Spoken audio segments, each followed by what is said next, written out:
the best wife's friend who later became her lover. Today's story has a similar plot. Enjoy it! So many of these stories start with a cliché, something like this. I came home from work and there was a strange car parked in the driveway. Well, damn, this actually happens a lot, and my story has some of that, but it's a little different. What's different about me is that Chrissy loves me and will do whatever it takes to protect me, no matter what.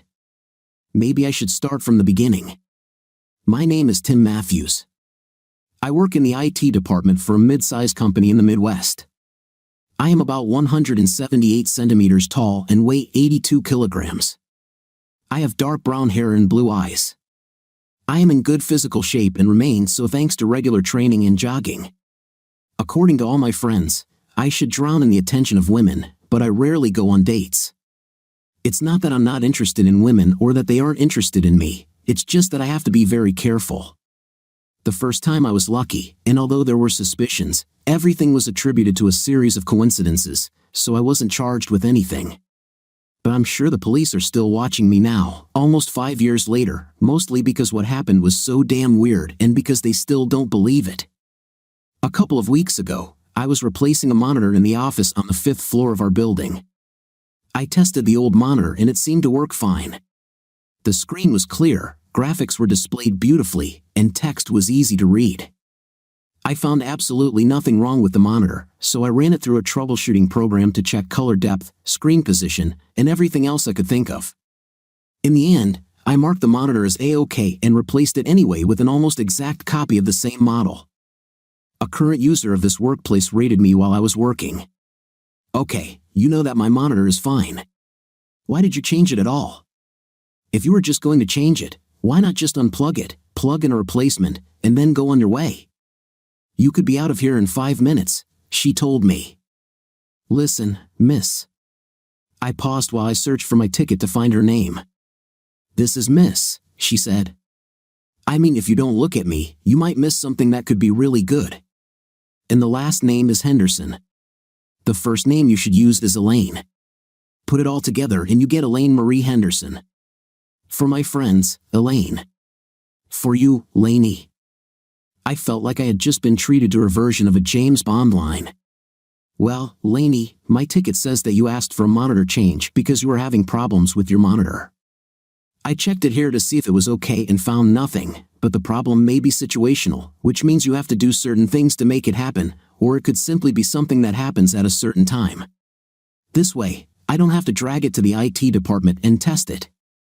I can just mark it as usable and put it on the shelf when I get there again. I'm not trying to guess what you need. If you need a different monitor, I'll give you one. I don't comment on how you make spreadsheets or what you do there, so please be polite and respectful of how I do my job. I'm just trying to help you and give you the tools to do your job. At the end of the day, we all have to be one team. If you ask for a new monitor and I have one, it's yours, plain and simple.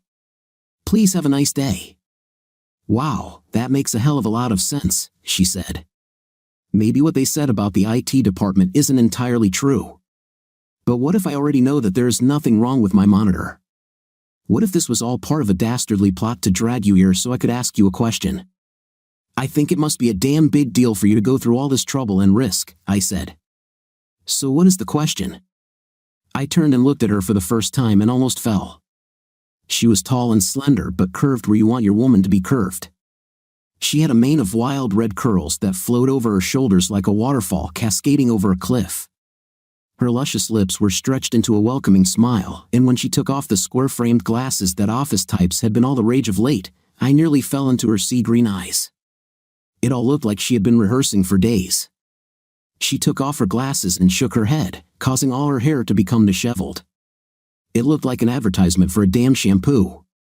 She even put one of the temples of her glasses in her mouth and bit down on it lightly so I could see how white her teeth were. I expected her next move to be a move in which she would open her blouse, unbutton a few buttons, and then slide toward me across the long conference table like in Van Halen's 80s Hot for Teacher video. I was ready for David Lee Roth and Eddie Van Halen to burst into the room. Dave looked like a game show host on cocaine, and Eddie played one crazy riff after another from a hidden Marshall amp on a guitar that looked like it was taken from a landfill and assembled from spit, Elmer's glue, and duct tape. In the dim depths of my mind, I heard music and couldn't help but think everything worked out for me. Everything worked out. Everything worked out. I fell in love with Laney. So that's where I left off. Oh yes, she was about to ask me the big question. If I get disconnected like that again, let me know. Why don't you want to go on a date with me? She asked. It seemed to me that all the air in the room had simply evaporated. I tried to open my lungs and draw in oxygen, but it just wouldn't come in. I couldn't let it back out either. I'm not dating, I managed to squeeze out. Why? She asked, pouting her perfect lips. It just doesn't work out. It never has, and I don't think it ever will, I said. I grabbed my things and headed to her door. The booth wasn't that big, but she covered the distance very quickly and slammed the door, blocking my exit. I think we would be suitable for each other. I did my homework. We're both divorced. In fact, we got divorced for the same reason. We both had partners who weren't worthy of us and cheated on us. We're both into cars, and we're both cute. She paused and looked at me again. At least, you're cute. I'm not too confident in myself. As she uttered the last phrase, she ran her fingers over her body from her slender hips to her small but perfectly proportioned breasts. It was like a stripper doing her act with her clothes on. This woman should never be allowed to watch MTV or adult movies. Am I pretty, Tim? All I could do was nod my head up and down. Well, let's talk about this some more. How about tomorrow at lunch in the cafeteria? You should have lunch sometime.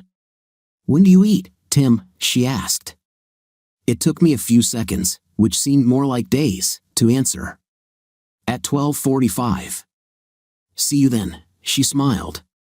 When I returned to the IT office, most of the men and women were busy, but I saw them all looking at me as I carried the monitor and placed it on the shelf. I looked at the board of available tickets and was about to grab one and head back when one of my best friends, Josh Thomas, grabbed my arm. Well, what do you think? He asked excitedly. What am I thinking about? I asked, looking confused.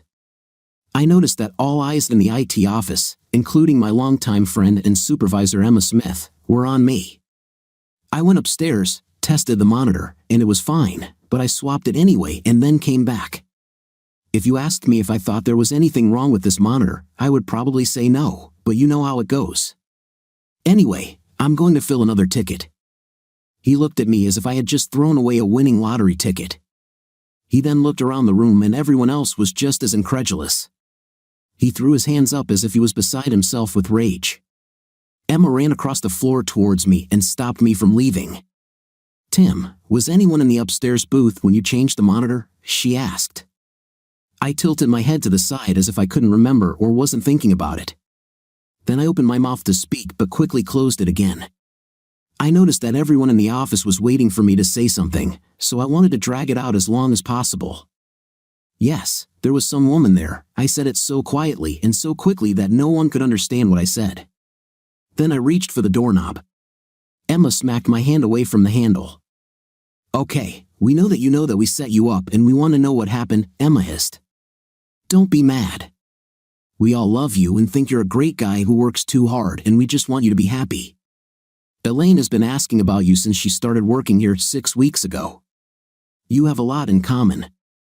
You both work on cars and she is very beautiful. She went through a divorce just like you. You should at least try. I know she asked you out tonight, so are you coming? Well, I guess your plan didn't work, I said. She didn't ask me out on a date tonight. There were a lot of gasps and exclamations when I said this.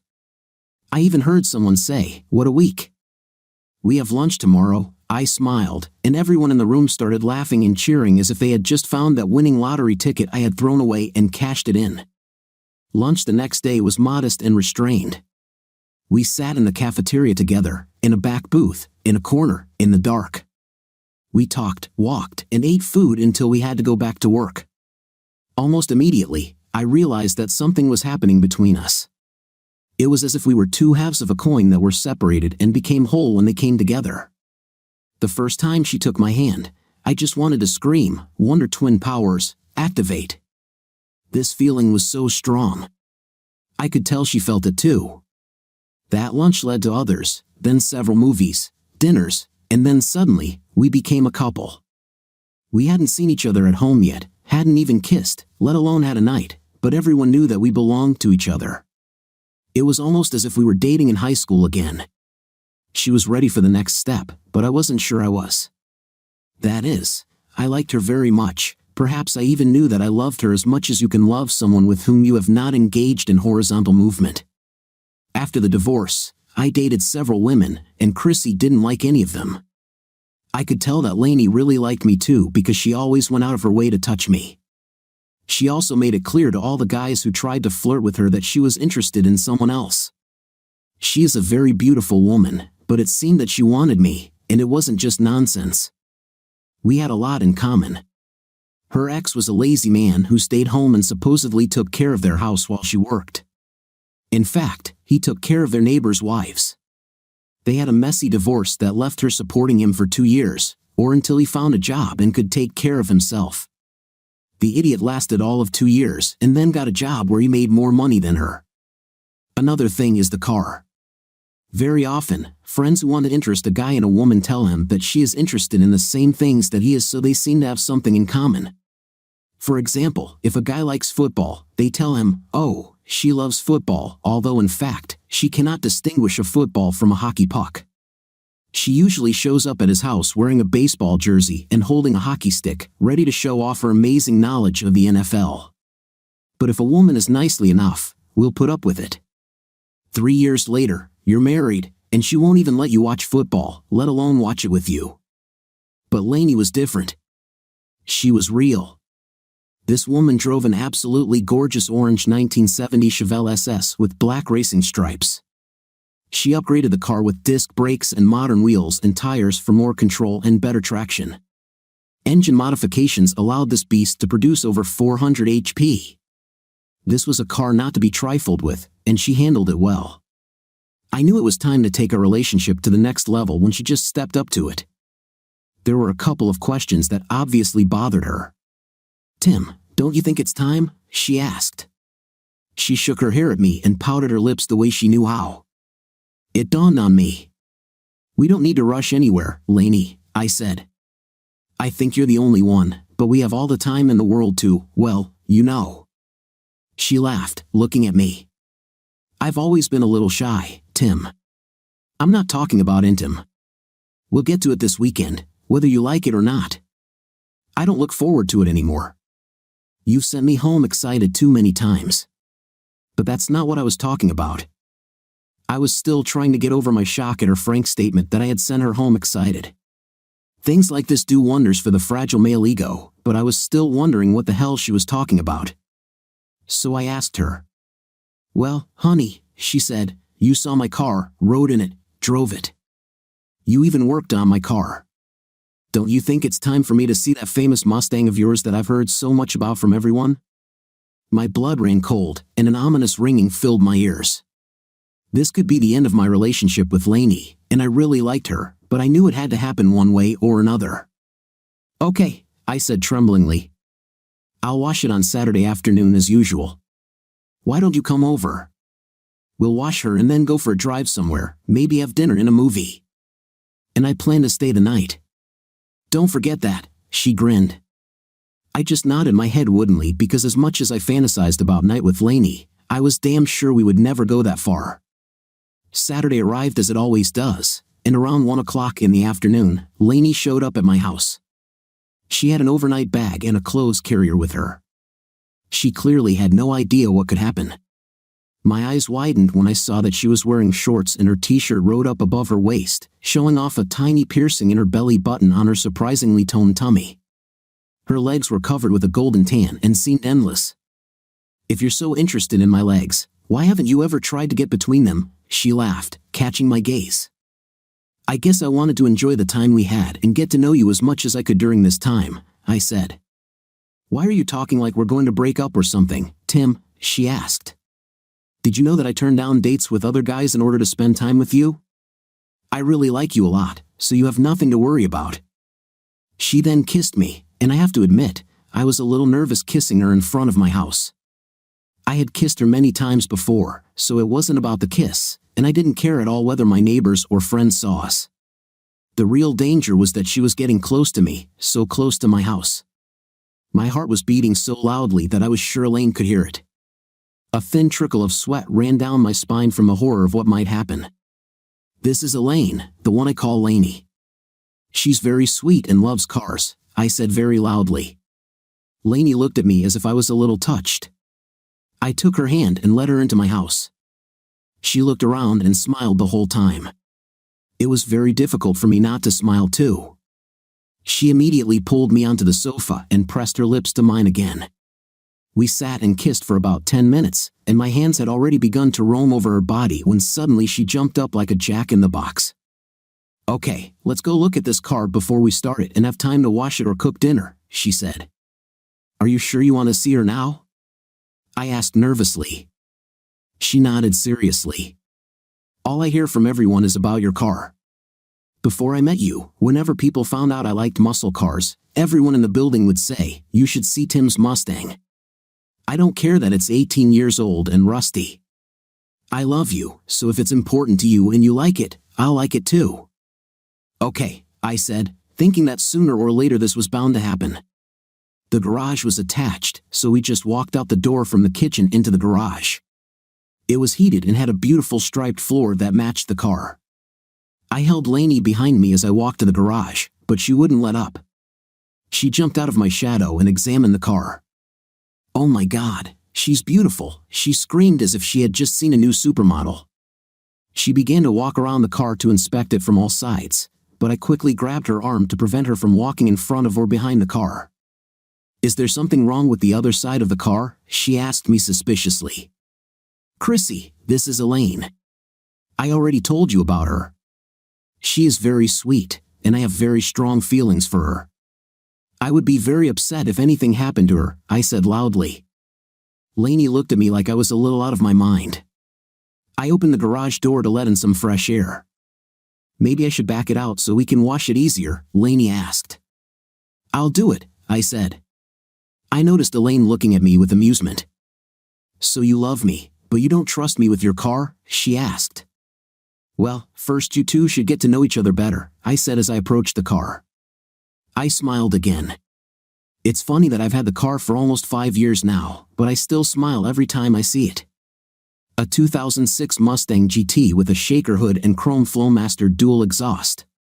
The car was flash yellow with black racing stripes. I had custom chrome rod grills in high and low positions that matched each other. I installed a front chin spoiler to improve aerodynamics and provide additional cooling to the engine bay, or rear diffuser, and rear blackout panels. The rotors were cross-drilled and slotted all around, and the very large calipers were painted yellow to match the body. Elaine was still shaking her head as I prepared to get into the car. When I approached the car, the door locks opened, the windows rolled down, and the engine started. Elaine didn't show it, but she commented on the beauty of the exhaust note the Flowmasters were giving me. I moved the car far enough out of the garage so we could wash it. "But hey, open my side," she said. "Chrissy," I hissed under my breath. I knew this was an important step. The passenger side door lock slowly moved, and the window rolled down. Elaine looked at me, smiling. "I noticed that you have an automatic starter, but it's controlled by voice?" she asked. "Well, something like that," I said. She tilted the front seat forward and began very carefully cleaning the leather on her side of the back seat while I did the same on mine. We used regular armor all on those surfaces in the back that weren't leather and vacuumed the carpet. As Elaine climbed out and prepared to start in the front, the passenger seat snapped into place. She smiled and gently patted the side of the car. I remembered with horror how that same seat snapped into place and nearly crushed a woman I had dated about 2 years earlier. She had to be hospitalized and still sees a chiropractor. I won't bore you with what goes into washing my car, but after 2 hours we were done. Nothing terrible happened, and I began to relax a little. We went into the house and kissed a little before Elaine pulled away from me and said, "Stop teasing me. At this rate, we'll never make it to dinner, and you're already trying to get your dessert." She kissed me again and went to the bathroom to change clothes. "We'll take your car to the restaurant," she shouted through the door. "I'll drive," she added. The sudden shock made me freeze in place. Elaine was alive and unharmed, but how much could Chrissy afford? She's quite difficult to deal with. Relax, Daddy, I won't hurt your baby, she said, leaving the bathroom. I wasn't actually worried about her hurting Chrissy. I was worried about the opposite. But Elaine looked so good coming out of the bathroom in her little black dress that I just couldn't say no to her. I will be as gentle as if she were my own. Besides, we get along great anyway. I feel like we're old friends. She smiled at me when she said this, and I just looked in a nearby drawer and gave her the car keys. We locked the house and walked to the car hand in hand. I walked to the driver's side, and the locks opened. Hey, I have the keys. How did you do it? Elaine asked, puzzled. Is this some kind of proximity sensor? Yeah, something like that, I said. I opened the door for her, and she sat in the driver's seat, pressing herself against the soft leather. Holy, this seat feels like it's molding itself to my back, she said excitedly. This is very good, very comfortable. It feels like I'm wearing the car rather than sitting in it. Yes, those are good seats, I said. She turned the ignition key, but nothing happened. Do you have a short circuit in the ignition system? She asked. Chrissy, I said, let's not scold her. Maybe I turned the key wrong. Let me try again. She simply reached for the key, and the powerful V8 started up and came to life. The whole machine vibrated with force. Elaine simply smiled, leaned towards me, and kissed me again. I like that sound, she said. I was in seventh heaven. I loved Elaine, and it looked like Chrissy had accepted her. This, in itself, was a miracle. Chrissy had never even tolerated anyone before, let alone accepted them. We had a nice dinner and were on our way home when tragedy struck. Elaine looked at me, and our eyes met. I think we got lost in the moment, and she took her eyes off the road for a moment. Before we knew it, we were in trouble. Everything around began to move in slow motion. We had no way of avoiding the semi-trailer, and Elaine seemed frozen behind the wheel. The driver of the semi-trailer braked because he saw us before we saw him, but it was too late. Suddenly, the steering wheel turned to the right, and my car spun so sharply that it almost stood on two wheels. We missed the truck by millimeters, and no one was hurt.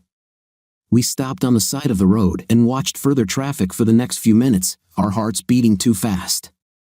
The only sound was the big V8 pulsing in the background. Elaine's eyes were as big as saucers. We should be dead, she said, and it would be my fault. I took my mind off the road. But we didn't die, I said.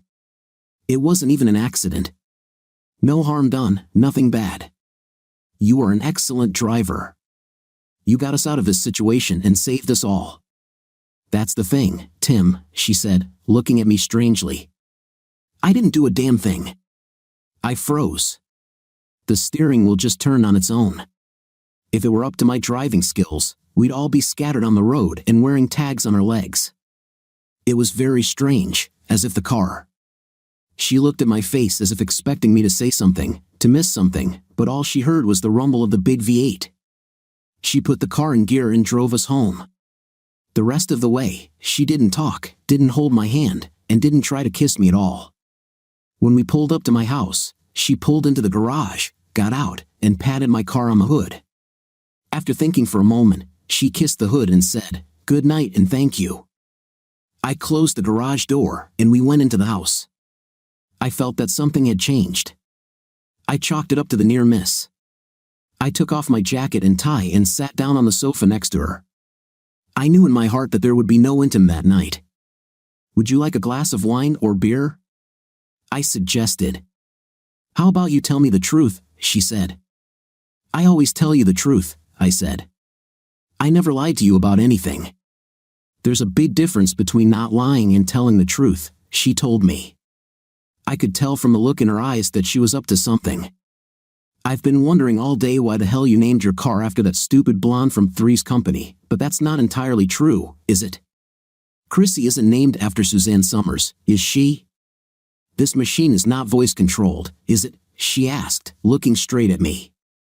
I shrugged and shook my head. Chrissy is short for Christine, as in Stephen King's book Christine, isn't it? I nodded my head. Elaine grabbed my hand and wrapped it around her. I could feel the goosebumps on her skin, and she was shivering, not just from the cool evening breeze.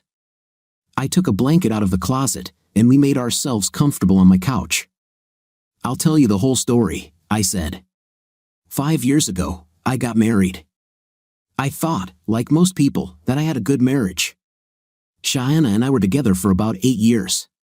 We both had great jobs and were quite happy. We didn't have children, but that was a blessing. We met in college, and I just couldn't figure us out. We weren't right for each other. I was a nerd, plain and simple. She was a cheerleader and the most beautiful girl on campus. So many guys were chasing her that you had to make an appointment to ask her out and only get rejected. It was a complete coincidence that we met at all. To say she was out of my league would be a gross understatement. If my league exploded, none of the fragments would reach her. She was the quintessential American beauty, blonde hair, blue eyes, huge chest, long legs, the whole 9 yards. Plus, her roommate, Sarah, was in my honors English class, and we were working on a paper together. Sarah also did most of Shauna's English and history homework. Cheyana had other people doing other things for her, so none of this tedious studying could interfere with her social life. Anyway, Sarah and I were working on our English assignments when Cheyana came home from the beach with some guy. She threw off the covers as soon as she entered the dorm room and began to undress without even noticing my presence. Looking back, she probably did know I was there. She really enjoyed showing off her body. Her breasts were huge, not in the ugly porn star way, but large enough to look out of place on her small body. It was almost impossible to look anywhere else. "Oh, sorry," she said, covering them and looking straight at me. I didn't expect Sarah to have guests. She never brings anyone home. I simply turned away from her and went back to studying with Sarah. The mood in the room somehow changed. Sarah spent a lot of time looking at me as if she was trying to determine whether I still perceived her the same way after seeing the school princess almost without clothes. A few days later, Cheyana called me. Her laptop wouldn't boot, and since she heard from Sarah that I was studying computer science, she was hoping I could help her. I told her that she would be better off taking the computer to the store where she bought it or to the computer science lab on campus. I then politely told her that I needed to get back to studying and hung up. The next day, Sarah came to my apartment with a large bag of cookies that she had baked. I didn't understand how or why, but suddenly, in her eyes, I became special. I think it had to do with the fact that I was the first person she had ever seen who refused Cheyana anything. In reality, I was more than a little intimidated by Cheyana, but more than that, I just didn't see any possibility that she would ever pay attention to someone like me. It's like those guys who are into sports cars and dream of a Ferrari or Porsche. They know they will never be able to afford a car like that, so they buy cheap Japanese imports and add every possible part they can to it. They turn the car into the fastest and loudest Toyota Celica ever made, but deep down they know it's just not a Ferrari. More practical guys simply lower their expectations. I knew I would never have a chance with Cheyana, so Sarah was fine with me. Sarah was actually quite pretty. She was shy, slim, had nice legs, and a sweet smile. But to be honest, there were hundreds of girls just like her all over campus. However, there was only one Cheyana. Eventually, Sarah and I started dating, and we started having a night. We even used their dorm room sometimes, and that's where the problem started. Sarah and I, like most bright young people, were somewhat experimental when it came to intim and other things. If we heard about something, we tried it. If one of us liked it, we added it to our repertoire. Sarah and Cheyana talked to each other about different things as roommates, and I think our nightlife was one of them.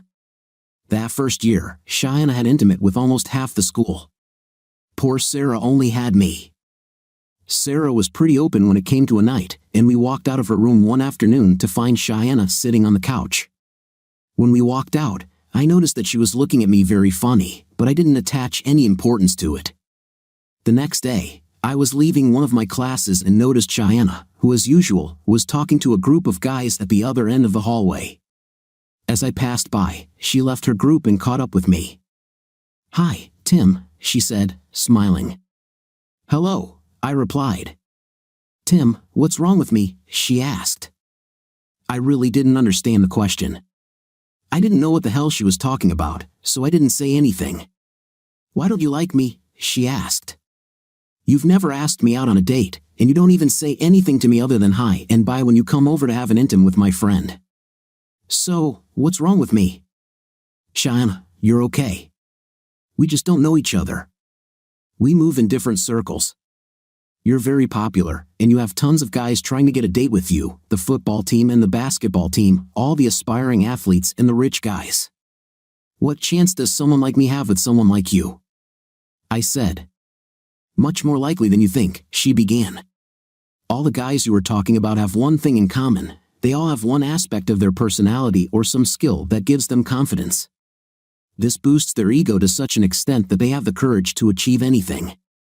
That's why guys like that think they deserve me or they want to be seen with me. I become just another achievement or another trophy.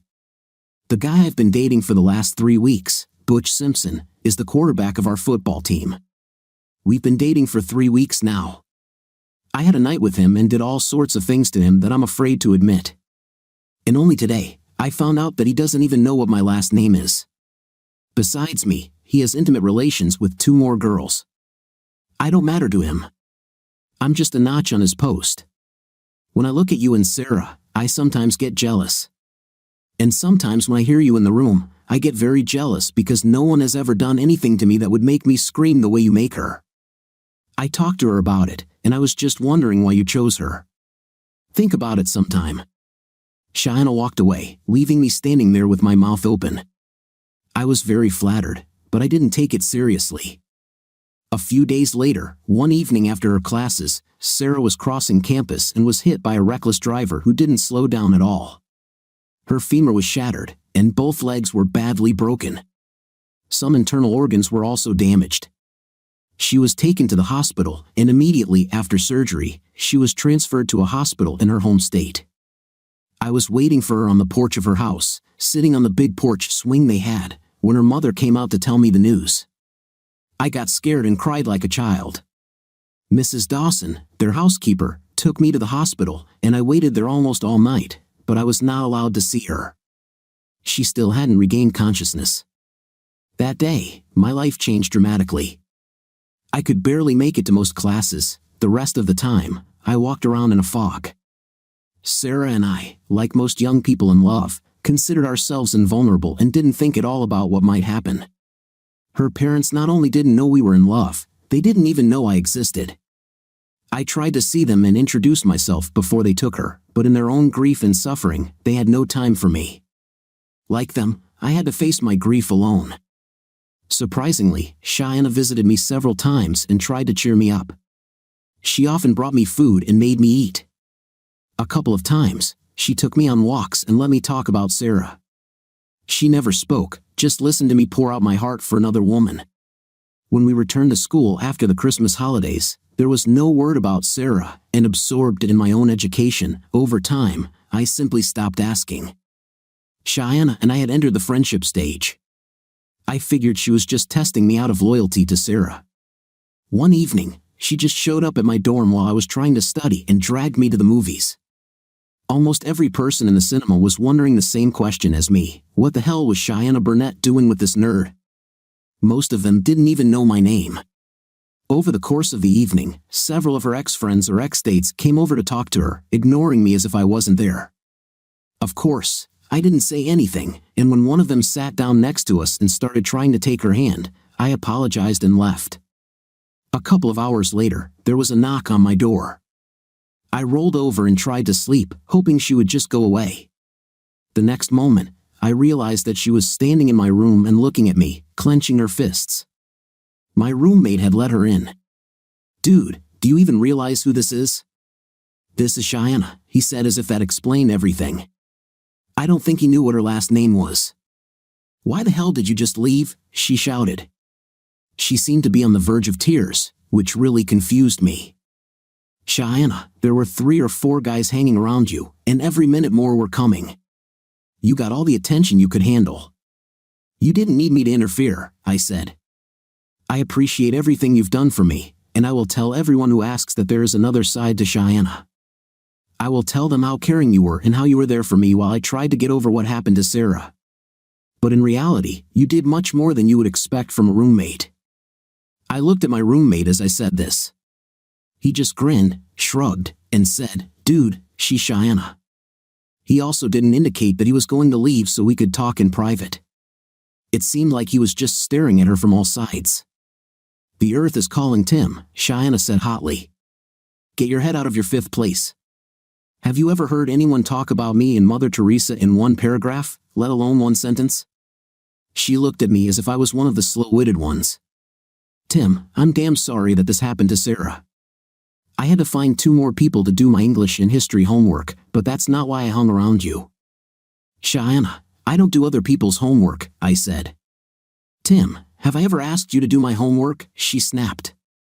She then turned to my roommate and found him with his head bowed, staring open-mouthed at her fifth place. "Hey," she snapped, "since you're still here, have you ever heard me ask some guy to go on a date with me? Have you ever heard me practically beg some guy to do something with me?" He shook his head but didn't stop looking at her. "Tim, I asked you to go to the cinema with me tonight not because I'm trying to help you forget Sarah. I asked you because I wanted us to spend some time together. I just wanted it to be you and me, not you and me in Sarah's ghostly presence."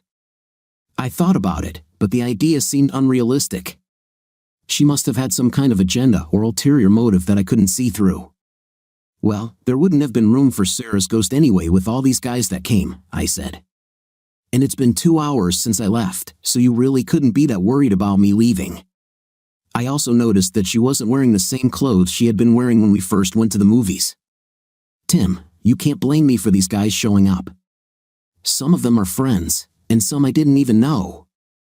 But you were the only one I was there with." I tried to tell some of them about it, and then the movie started, and I was so caught up in watching it. When the movie ended, I looked back to ask you how you liked it, and you weren't there.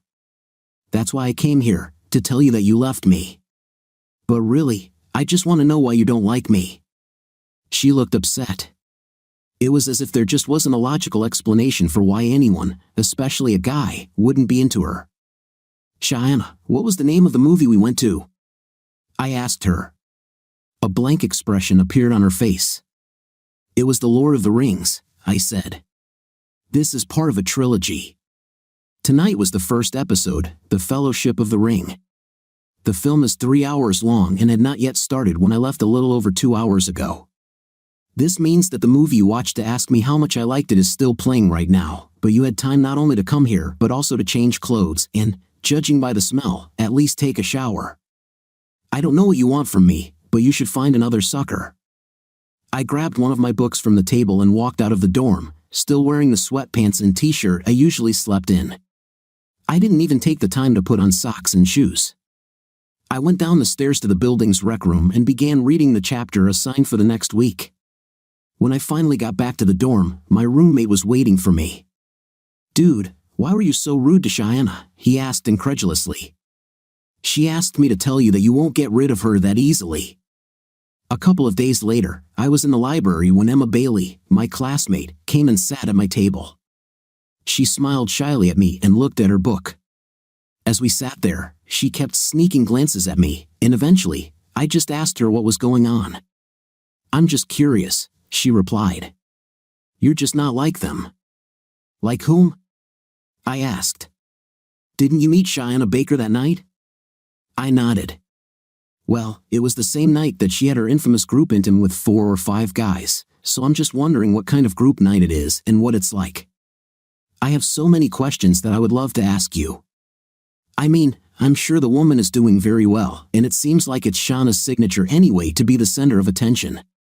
One guy probably isn't enough for her anyway, but from the guy's point of view, you were just trying to have fun at any cost. Didn't it seem strange to you that your equipment was so close to so many other guys? I've often wondered if guys who do these things are a little gay. What about the girls? She must be the biggest society girl imaginable. Either that is true, or she is so insensitive that she needs to reach a moronic level of sensation to even feel anything. It's really pathetic how much attention some people need. You're just not like them. What would Sarah think?" She looked at me as if she really expected an answer. Before I could say anything, her expression changed. She suddenly turned pale, began to pack her things, and hurried away, leaving her notebook behind. I was wondering why she left so quickly, and then I heard the click of expensive heels. Cheyana sat down opposite me. I quickly collected my things and also got ready to leave. I can't believe that fat man had the nerve to talk to my boyfriend in the public library where everyone could see her, Cheyana said. I hope she enjoys the choice she left herself. What are you talking about, Cheyana? I asked. Well, now she's limited herself to one of the two L's. She can choose loneliness or lesbianism because no guy on this campus will date her. I declared that I simply would not date any guy who had dated any girl who tried to date you, so she will have to either satisfy herself in her room or have a night with girls. It will do her good. Tim, everyone knows that you are mine. I got up from the table and left. The next morning, I came to history class very early. Professor Martin moved a few students around, and we sat down for the lecture. I was sure he had changed the seating arrangement because he suspected several people of cheating. One of them was the guy who usually sat behind me. The seat behind me was now empty, and the girl who was sitting next to me had been replaced by a guy from India. About 20 minutes into the lecture, the door opened, and Cheyana walked into the room. She didn't even have any damn books or notebooks, she just came in and sat behind me. The professor didn't say a word. He paused for a second and then simply continued lecturing. He was usually a stickler for classroom rules and protocols. There was no talking aloud in his class unless it was part of a group discussion or assignment. Somehow, Cheyana was blowing on my neck and putting her fingers on my shoulder, even though I was sitting in the front row right in front of him. Cheyana left the class about 10 minutes before it ended, and again the professor didn't bat an eyelid. I collected my books and walked out with the other students as soon as he dismissed us, wondering what was going on. I should have known she would be waiting outside for me. Hey, Tim, how about lunch? She asked. Haven't you already attended this class? I asked. Yes, Sarah did my homework. I still have her notes if you need them. I got an A, she said. Pure curiosity made me ask her, how did you pass the tests? I just returned them empty, she said. Professor Martin will do whatever I ask, and all I have to do is pet him. Tim, you have to come to terms with this. You won't be able to leave me unless you change schools, and we're too far into the semester for that to be practical. I know our first date didn't go very well, but I'd like to have a chance to explain a few things to you. Let me come to your dorm tonight, and we can talk. After this, if you want, I will not come to your history lesson or any of your classes unless you want me to. So if I listen to you tonight, you promise you'll leave me alone? I asked. Tim, I never said that. I just said I won't come to any of your classes, she smiled. I will never leave you alone. That evening, Cheyana came over, and we went out and bought pizza and brought it to my dorm. Every guy in my building was excited when we headed to my room. I watched Cheyana and noticed that she liked the attention. Her hips seemed to sway a little more, she bent down a little lower, and revealed a little more cleavage in response to the gazes. It was like a performance. When we were alone in my room, it seemed much more peaceful. I began to wonder which one was the real Cheyana. Tim, all I want is for you to give us a try. If things don't work out, I'll leave you alone, she said. Cheyana, every guy we come across would give their left nut to try with you. I'm not big or athletic. I'm not rich or handsome. Why can't you just find someone else? I asked. I can, she said, but I want you, Tim. Since the first time I saw you, I wanted you. Even when you were dating Sarah, I wanted you. And now that Sarah is gone, it's time for us. Can I think about it for a couple of days? I asked. If you waited so long, then a couple of days won't change anything, right? The next day, I was talking with my friend Mark, who was preparing to graduate with a degree in psychology. This girl is crazy, Mark told me. Speaking purely as a medical worker, she's missing 2 sandwiches for a picnic. The only thing you have is time. Just play along with her, do whatever she wants. In a couple of weeks, she will get tired of you, and she will leave you. This is her pattern. She only stays with a guy for a week or 2, then she moves on to the next one. Use this to your advantage. Get all the freebies and perks you can because everyone here either wants intim with her or wants an intim with her again.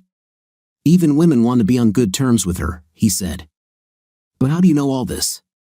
I asked, thinking he was going to say that she was some particular example he was researching or that she was the ideal archetype of a narcissist. I had a night with her, he said. I only lasted a day before she left me for some football player, but it was a great day. Her breasts are incredible. Enjoy it while you can. But why can't she just cross me off the list and move on? I whined. Because, he said sharply, you are the one who escaped.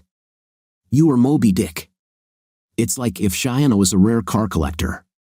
She had every type of Mustang except the Eleanor, and you were the Eleanor. You're the only guy on campus who's ever said no to her. Remember how she showed you her breasts and you just turned away and went back to studying with your boring friend Sarah? Then she calls you and asks you to come fix her computer, and not only do you refuse, but you start dating Sarah. Then you started having intimate with Sarah in Shauna's dorm. She should add you to her collection, but once she gets you, you'll be just like all the other guys.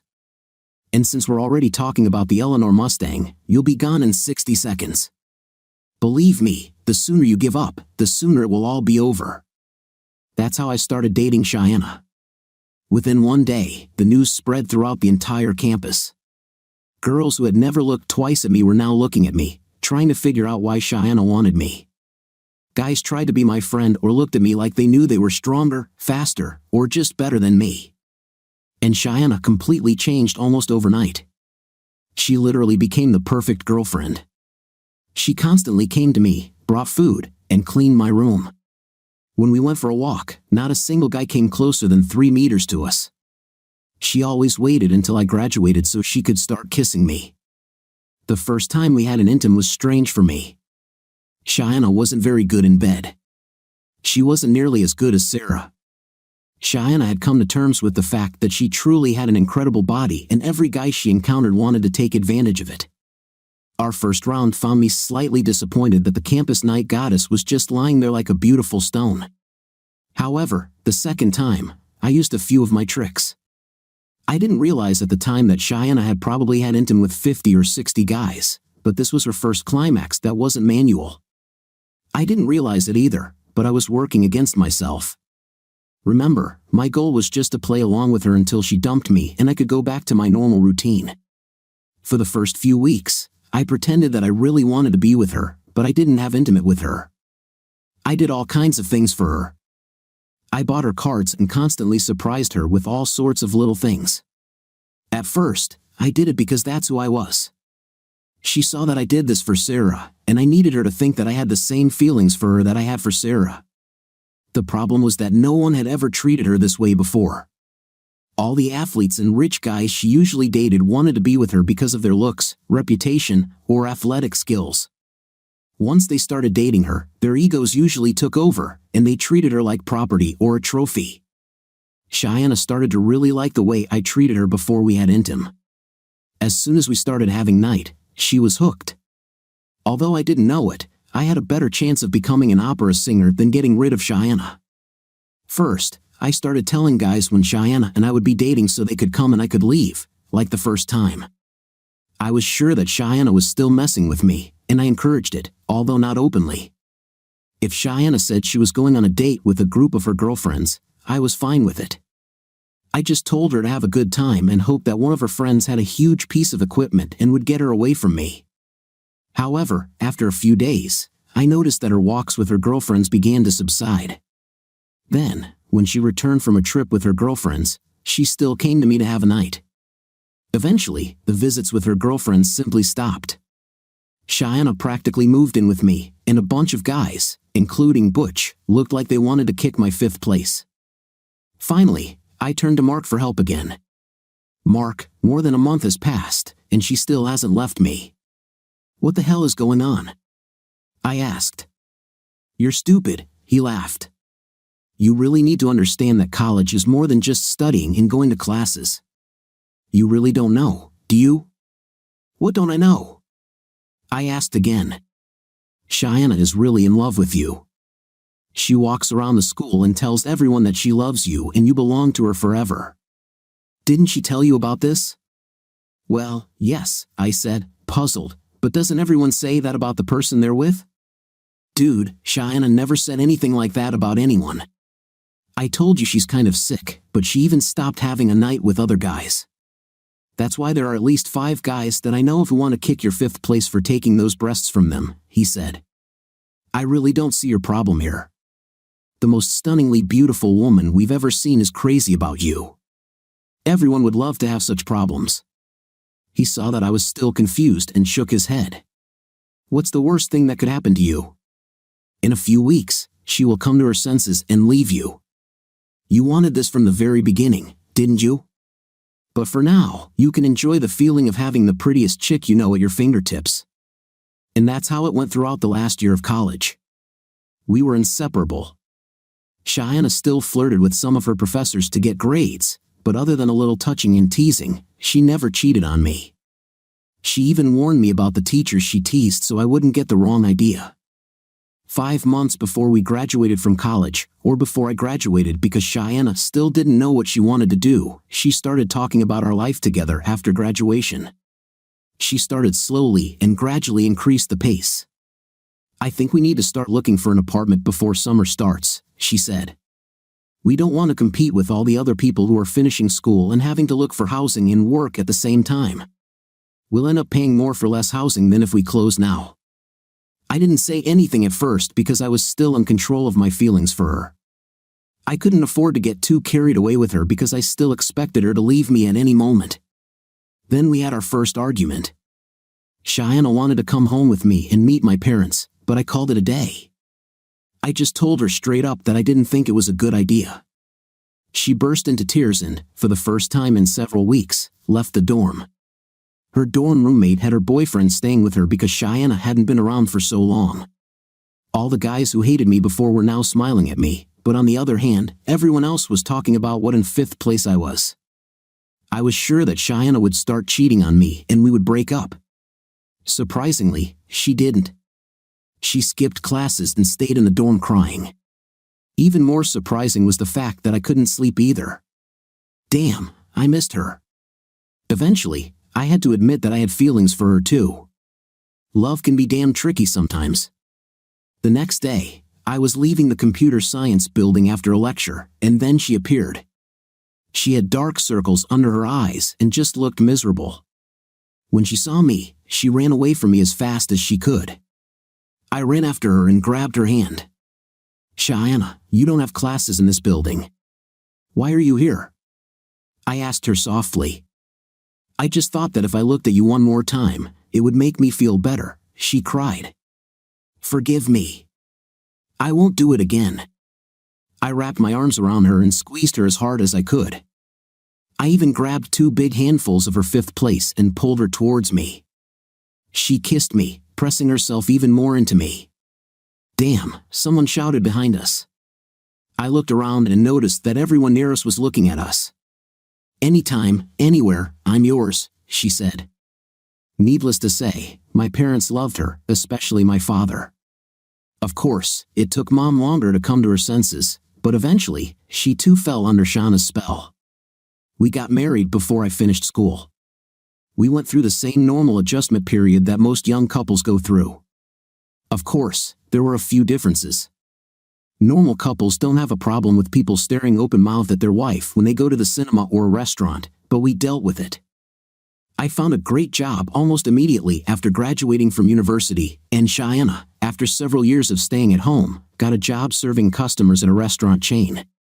She was great at it. When an irritated customer came to her, they would usually take one look at her and forget about why the service or food bothered them in the first place. About 4 years into our marriage, we started trying to get pregnant. Our nightlife had always been intense, but we started having an intim with a purpose. But nothing seemed to work. Eventually, we started seeing different doctors and learned that Cheyana would never be able to have children. The news did something to her, and she seemed to change overnight. She began to dress much more revealingly.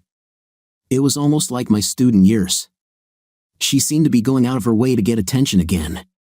When I asked her about this, she avoided answering and started crying. I knew it was some sort of emotional breakdown caused by the discovery of her infertility, but I didn't really know how to help her. I turned to a therapist for advice on how to deal with this. He told me that, as I suspected, this was probably just Cheyana's way of trying to feel more attractive and that she could still turn men on. This is because a woman's role and part of her intimate identity is that childbearing is a core part of a woman's biological function. Cheyana, finding that she could not perform this function, felt somehow inferior to other women, so she needed to prove that she was at least as attractive in appearance to somehow compensate for her biological inability. It didn't make any sense to me, but I didn't want to say anything to her about it because by that time, I loved her so much that I was ready to do anything for her. Then came the moment that I initially hoped for but then began to fear. About a year after I found out she couldn't have children, I caught Cheyana with some guy she knew in college. They were having a night on our couch when I walked into the house. In typical cliché fashion, I came home early and found them. I watched for a minute or two and was puzzled.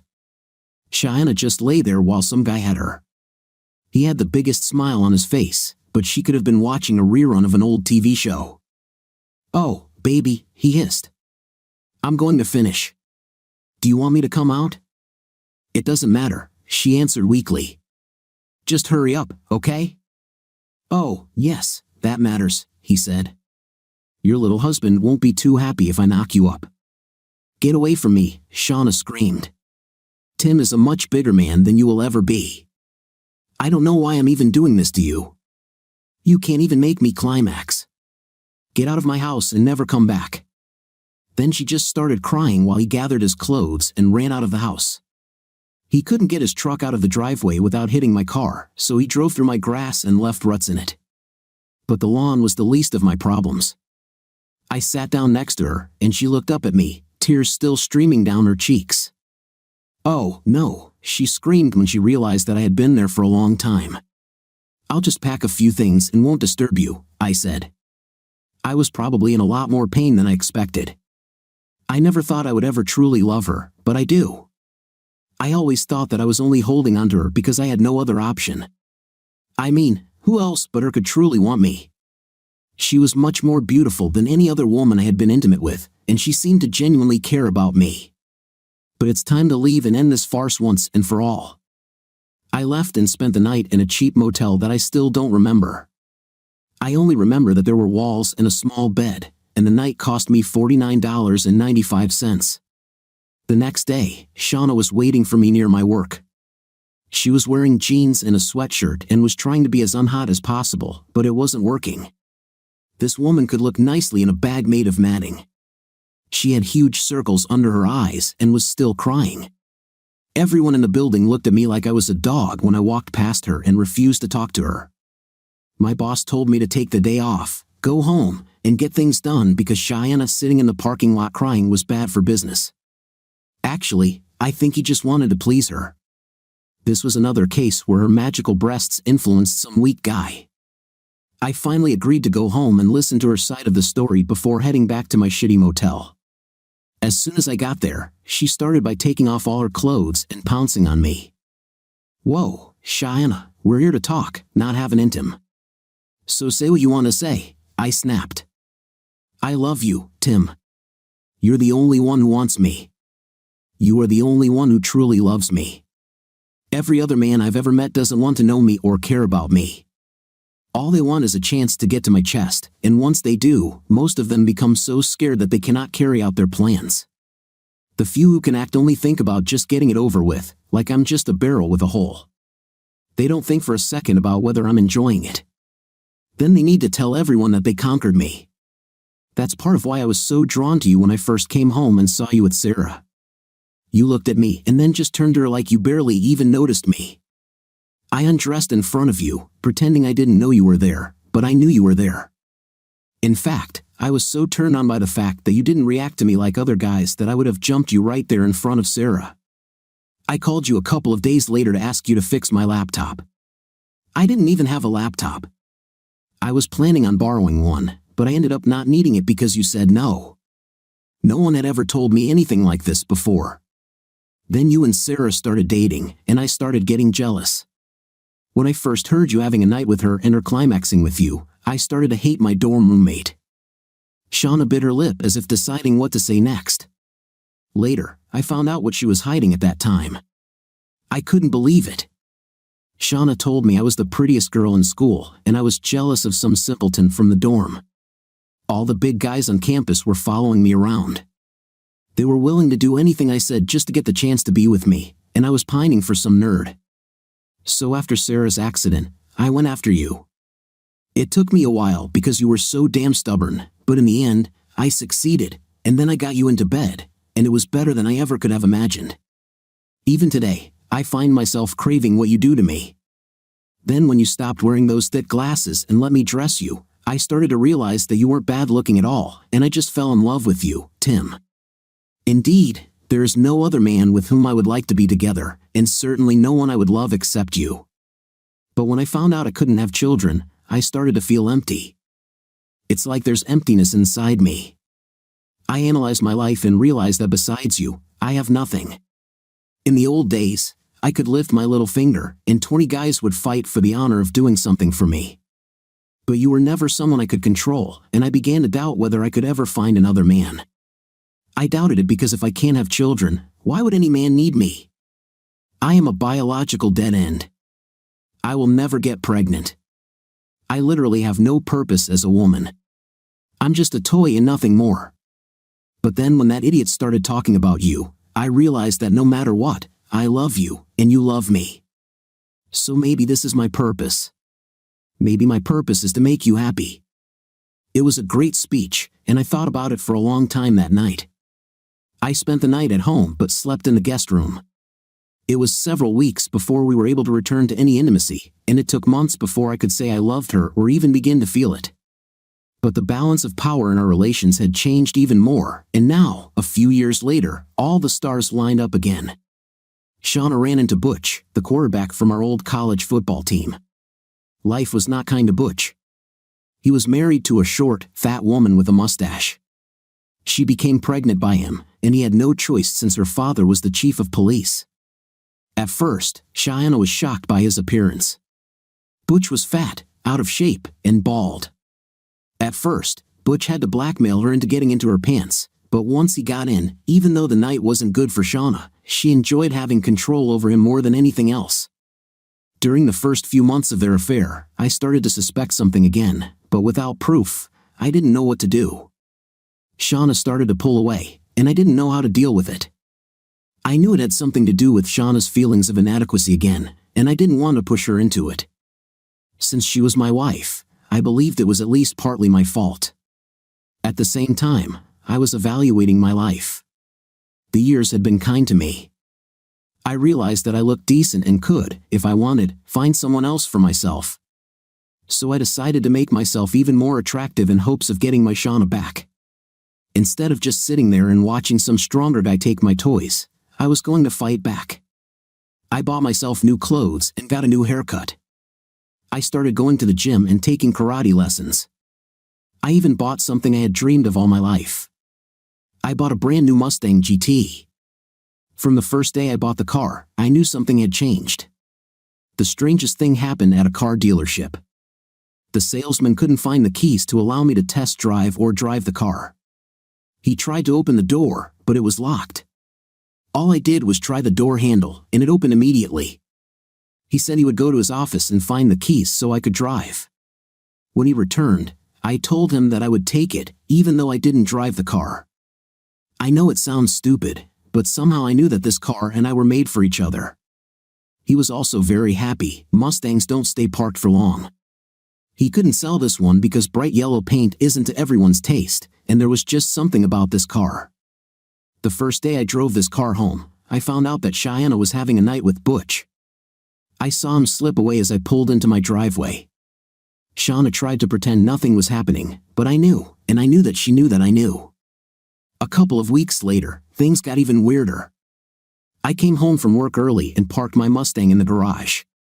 When I walked into the house, Butch was sitting in my living room on my couch. "Hi, Timmy," he said. "We need to talk." "Who are you?" I asked.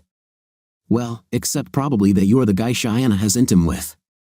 "And why should I talk to you?" "You will not recognize me," he asked in confusion. I'm Butch from school. I was a protector. You stole Cheyana from me. Oh, yes, and what happened to you? I asked. Well, I wasn't good enough to become a professional, and I got a girl pregnant. In any case, none of this matters. What's important is that I will have a night with Cheyana whenever I want, and you won't be able to say or do anything about it. He stood up, leaned towards me, and said, otherwise. Like I should have been scared. The moment the word otherwise came out of his mouth, I remembered what my karate instructor had told me, land the decisive blow first, and the battle will be much easier. Here, I kneed Butch in the groin with such force that I brought him to his feet. Then, while he was jumping on his tiptoes, losing his balance, I kicked him in the chest and knocked him down. As he lay on his back, I put my knee on his throat and looked down at him. I saw fear in his eyes.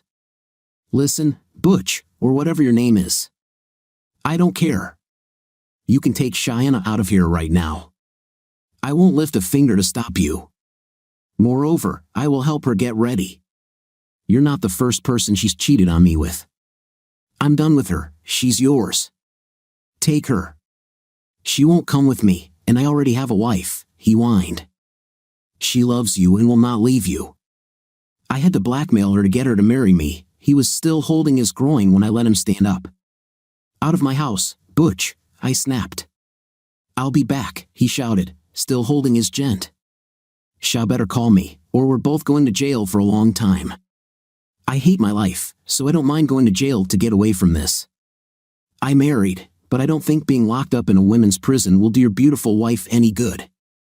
As soon as he was outside the door, his courage returned. Next time, I'll kick your 5th place, he grinned, running to his car. He was limping from pain. A few minutes later, I walked out to my garage and was installing the rear blackout panel on my new Mustang GT when Cheyana pulled up and walked into the garage. Where's Butch? She asked, uncertainly. I kicked his 5th place and sent him home, I said without looking up from the car. Cheyana, I'm not going through this again. Pack your things and leave. You can live with Butch, his wife, and child, but I'm not going to put up with this. Didn't that explain everything to you? She asked, already crying. It's not like last time. I'm not doing this out of curiosity or frustration, Tim. I know you love me, and believe it or not, I love you and only you, but I have no choice. My back is pressed against the wall. So until I find a way out, I'll just have to deal with it. Cheyana, what kind of power does Butch have over you that you're willing to give up our marriage for him? Now I was really curious. Cheyana looked at the ground and couldn't meet my gaze. What exactly are you doing with the car? She asked. Can I sit in it? Maybe we could go for a ride. I had almost forgotten that she was trying to change the subject when she put her hand on the door handle and the locks clicked shut. Cheyana, what is Butch holding over your head? He said that if this gets out, you will both get jail time. He doesn't mind going to jail. He claims that he hates his wife and wants to leave her. What could be so bad? Did you sell pills in college or something? It was so long ago that no one cares about it now, Tim, she said quietly. If I thought that you would wait for me, I would go to jail too. But the thing is, I'm more worried about you finding out than about me getting locked up. Cheyana, if you can't tell me, then I don't think our marriage can survive. I'll file for divorce as soon as I find a lawyer. You can take the house and car, I'll take my car and find a new place to live. I think you and Butch can use our house as your love nest away from his wife. She ran into the house and slammed the door. I heard her screaming and crying from the garage. I decided to take my car for a drive to figure out what to do. I really loved her. Then I noticed that the doors were locked and the keys were still in the ignition. Suddenly, it dawned on me that I was in trouble because I didn't have a spare set of keys. You'll have to call a locksmith, I thought. I got up and looked out the window. They were there, but something strange happened. The door lock simply opened. What was even stranger was that the engine started and the headlights came on. I remember thinking, it's just a short circuit in the wiring harness, my car will not be able to transform. I got into the car and reversed out of the garage. Cheyana ran out of the house. Please don't leave me, she cried. The door locks clicked shut again as she approached the car. I started to think that maybe the car has a proximity sensor and it is connected to the alarm and auto starter, but the car did not have an automatic starter, and the factory alarm system did not have any proximity sensors. Tim, please give me a couple of days to figure this out. I just need to explain all this to you somehow, she said. I rolled down the window and looked at her. She truly was beautiful, and I truly loved her with all my heart. You have 2 days, Cheyana, I said coldly. For 2 days, everything is on standby. You don't have an intim or have any contact with Butch. You will sleep in the guest room. I don't hire a lawyer. After that, if we don't talk, I'll assume that you just can't give up Butch or that you're keeping a secret from me that you're willing to share with Butch, which means you and him should be married, and I should be free. Where are you going now? She asked. Just for a ride, I said. Can I go? She asked quietly. Before I could say anything, the window closed on its own, the engine roared to life, and the car began to back up the driveway. I tried to tell her that it wasn't me, that there was a short circuit in the car's electronic system, but she turned away and walked back into the house, looking like her life was about to end. I hate this, I said loudly to no one as I drove along the deserted roads. I gave her a wonderful life, everything she ever asked for. I love her with all my heart and soul. How did she repay me? She cheats on me every chance she gets. Maybe she's just not the kind of woman who can be faithful, at least not to me. But she's so beautiful, it just breaks my heart every time she does that. But this time, it's just amazing. Does she really think I'm going to believe this about Butch blackmailing her? I think they're together, and she just wants to be able to have an intim with Butch without having to prevaricate. She just wants to rub my face in her, because she knows she can't control me. I guess I thought I was only talking to myself and no one was listening to me. I often spoke my thoughts out loud to relieve stress and not get tense in bad situations. If I knew then what I know now, I would never have done this. After 2 days, Cheyana came to me and said that she wanted the 3 of us to sit down and discuss the problem like adults. She suggested a possible solution. Her solution included 2 steps, if I was ready. The first step involved meeting with Butch and trying to figure out if we could pay Butch some money to just go away. If he doesn't accept the money, will I be ready to just pack my things and leave with her? The second thing is she wanted us to go to marriage counseling because she really loves me with all her heart and doesn't want to lose me for anything. Maybe through counseling, she can figure out what's wrong with her and why she keeps getting into these situations. She seemed so sincere, and she had been so miserable the last 2 days, so I agreed. A little later, Butch appeared. When he appeared, I just felt a sinking feeling in my stomach. He didn't move tentatively, as if he was afraid I'd kick his 5th place again. He grinned, as if he had already won. Cheyana started the conversation. Butch, you don't make very much money from your job. Instead of having night with me, could we pay you some money? We could spend $10,000 or $15,000 to keep it a secret. Are you crazy or do you think I am? He grinned. What would I do with the money? My wife would find it and force me to spend it on things for her and the baby. I couldn't keep it in a jar because she would find out, and then how would I explain it? I already told you what I want. You used to like it too until you started having an intim with that weakling and let him take you away from me. So now you're mine again. I'll have you as often as I want, unless your hubby wants to see some 300-pound prisoner turn you into a lesbian against your will. She said she doesn't want you, Butch, I muttered. That's even better, he snapped back. Throughout college until you got your hands on her, I had to share this with half the team. She was in control when we had a night, and how it was always up to her. She loved power and control more than anything else.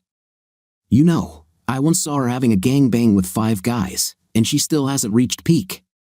Just think, 5 guys, and all she wanted to do was go home, take a shower, and find out why some nerd dumped her at the movies. As the conversation continued, I became more and more angry. So maybe you need to know what's going on here. If we go to jail, you'll never see that again. We'll most likely end up with a life sentence. Murder is still a capital offense, and there is no statute of limitations. Cheyana turned pale when he mentioned murder. Okay, I'll give you the opportunity to me, she said. No, you won't. I'll kill him first, I said seriously. Your little wife obviously didn't tell you about this, did she? He asked. Okay, then it's my job. He seemed to really enjoy himself. Maybe he just liked ruining other people's lives because his life had been so shitty ever since he dropped out of college. Please don't, Cheyana. She looked so pathetic that my heart simply broke with pity for her. Whatever it is, we can handle it, I told her. When we were in college, Cheyana could always wag her 5th place, and every guy on campus would do whatever she wanted, he began. She also manipulated women through men because all she had to do was find out which guy the girl was interested in and go after him. None of the girls wanted to try to compete with her. Everything Cheyana wanted, Cheyana got, until you came along. For some reason, I could never understand, she was crazy about you. She told me a year before we left school that she was going to marry you. Only 2 things stood in the way. The first is that you didn't even look at her. I couldn't understand why. I thought maybe you were gay. Why didn't you like her? He asked. It's not that I didn't like her, I said. I just never thought that a girl like her would give me a chance to even kiss her 5th place, let alone date me. So, I targeted girls who I thought would actually give me a chance. There's no point in pursuing something that you have no chance of getting. The second thing standing between you two was Cheyana's little roommate. I can't even remember the name of this crap, but Cheyana actually asked her to give you up. Cheyana wanted her to leave you. She even asked her out on dates with any guy on campus she named. But that little said you meant more to her than anything Cheyana could offer. Then he smiled like a shark and looked at me. So, Cheyana convinced one of the professors to lend her his car. She gave me the keys and promised to have an intimate with me every night for 2 weeks to drive the little crazy. I was just going to hit her hard enough to break her leg or something, so she had to go home. But I really couldn't control this car, as you remember. She ended up getting very badly hurt. She was taken home, but 6 months later, she died without ever waking up from her coma. I'm not proud of what I did. I was so hooked on steroids back then that I made a lot of bad decisions with too much testosterone in my body. I was angry and ready to fight 1 second and desperate for a woman the next, so I was really out of control. I'm sure the judge will take this into account when he sentences me. But poor Cheyana was the inspiration. She was not under any influence. She was just a jealous, who wanted other people's toys and couldn't stand the thought of anyone telling her no. I looked at the two of them, Butch grinning and Cheyana with her tear-stained face in her hands, and I knew he was telling the truth. All my pain and anguish, all my love for Sarah came back in that moment. She was actually taken from me just when things were starting to look up. I looked back and in an instant, I saw the life I could have lived with Sarah, seeing all the love and loyalty of a woman who truly loved me in a way that Cheyana, with all her problems, may never be able to. I was really angry, but then Butch put the other shoe down. Did she tell you the worst? He grinned. I mean, admit it, you're a nice guy. Did old Cheyana ever tell you why her roommate's parents treated you like crap and refused to see you or let you see her? I looked at Cheyana, and all I could see was her crying and shaking her head. They found out that night in the hospital that Sarah, yes, that was her name, Sarah, was pregnant with your puppy, dude. So, not only have you lost your girlfriend, but also your only chance to have children. That's why old Cheyana went crazy when she found out she couldn't have children. Partly because she feels worthless and partly because of what she took from you and can never replace. I couldn't stand it anymore. I needed to go away to think. I'm leaving to work on my car, I snapped. You need to figure out what you want to do, weakling, he snapped. Cheyana couldn't stop crying. I couldn't bring myself to look at them. Okay, I said. I'm going to the police. Let them sort it out. No! Cheyana screamed. Tim, please let Butch and I talk about this. We can work it out. I went out to the garage.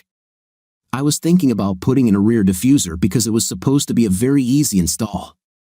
I think we were louder than we thought because as soon as the garage door opened, my neighbor Steve poked his head into the garage. The car looks good, he said. Why don't you do mine too? He laughed. Steve filmed me in the car. I don't know why, but some guys take a video camera and just go crazy with it. The door to the house opened, and Butch came out.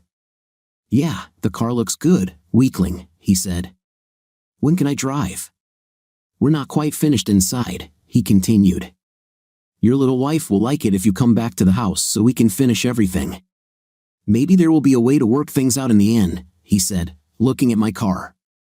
You, Butch, I'm going to the police, they'll figure it out, I said. Butch reached into his pocket and pulled out a gun. He pointed it at me and told Steve to close the garage door.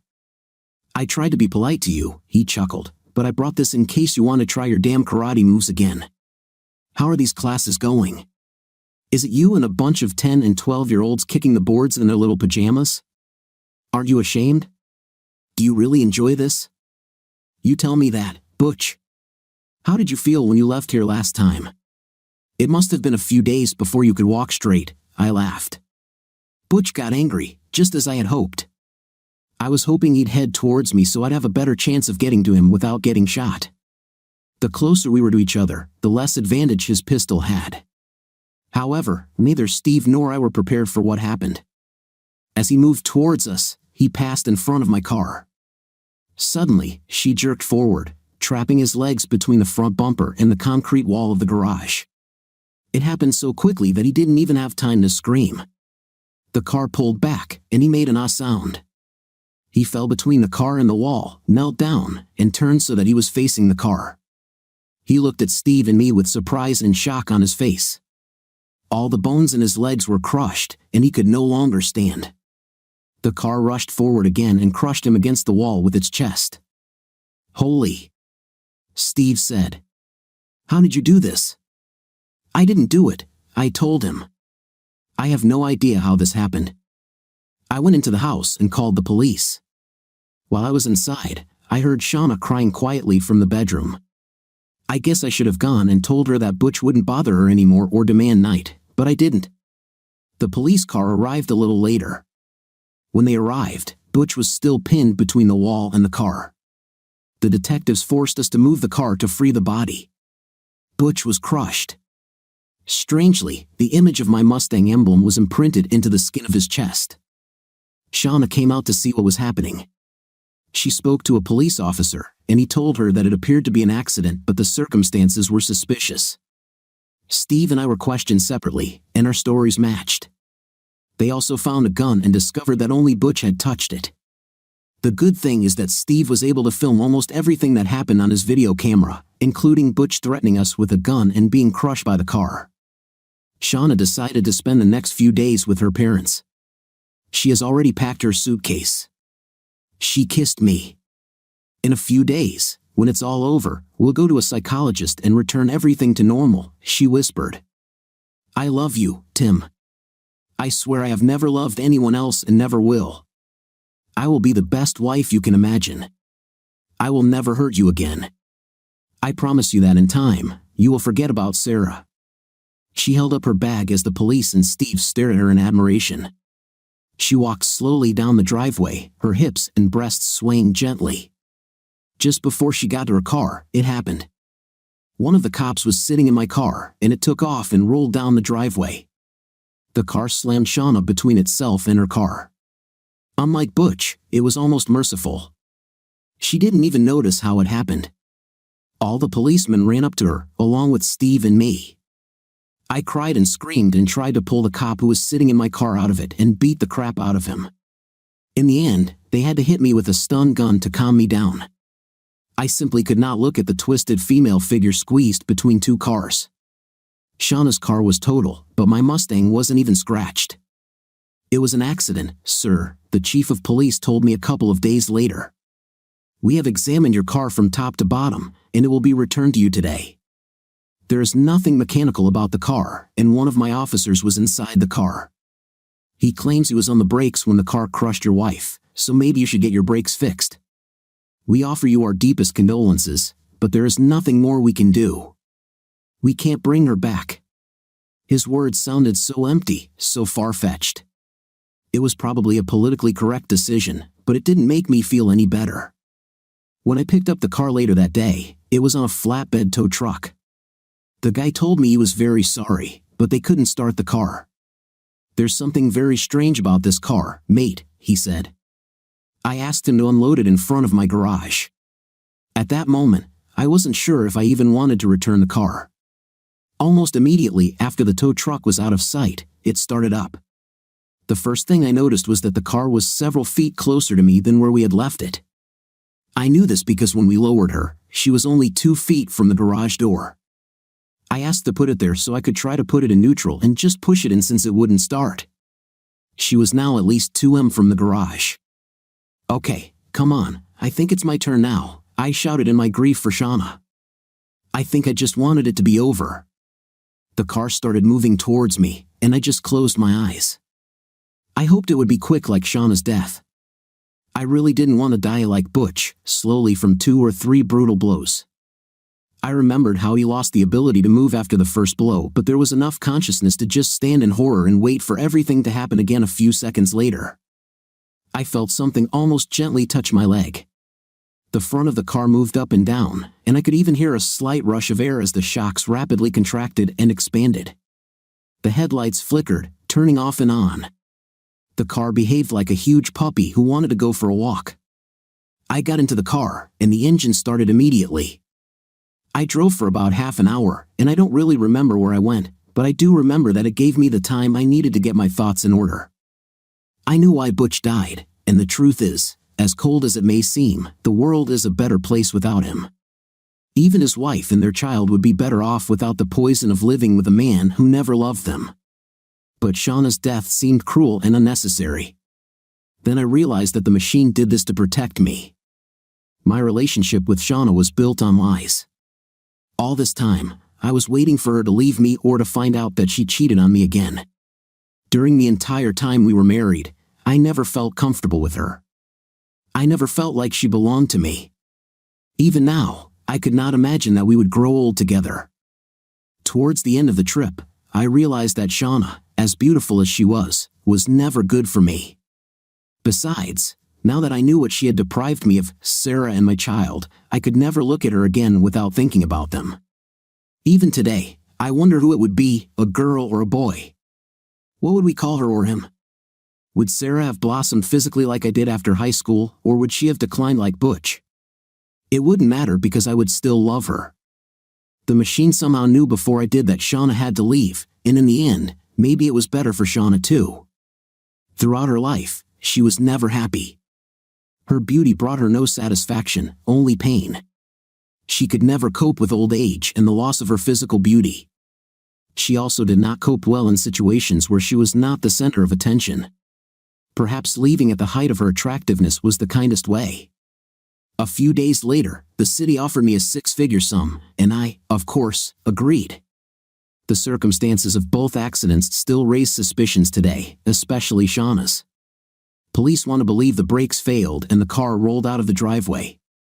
The problem for me with this theory is that my driveway slopes up from the house, so the car had to defy gravity while the engine was off for any of this to make sense. When you add all this to the other things I've seen her do, it's a pretty strange picture.